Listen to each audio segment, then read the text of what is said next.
How do you recover from the damage that sin causes?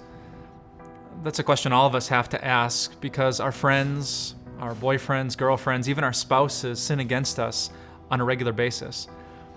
And it's especially true when it comes to pornography. I'll never forget the wife who cried on the couch in my office during a counseling session. She cried out, "How can I compete with that?"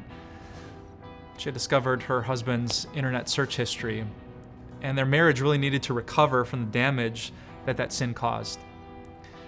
Well, more than anything, I want to remember what the Apostle Paul said in 1 Timothy chapter 1.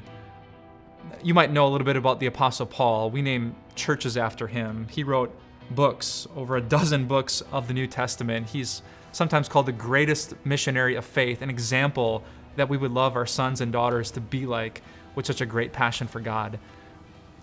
But Paul wasn't always that way. In fact, in 1 Timothy chapter 1, Paul said, "Here's a trustworthy saying, Christ Jesus came into the world to save sinners, of whom I am the worst. But for that very reason I was shown mercy, so that in me, the worst of sinners, Christ might display his immense patience as an example for those who would believe." Paul said that he is the number one example that people can change because of Jesus' mercy. Sometimes we look at the character and the habits and the behavior of someone we love, and we lose hope because we feel like it's never going to change.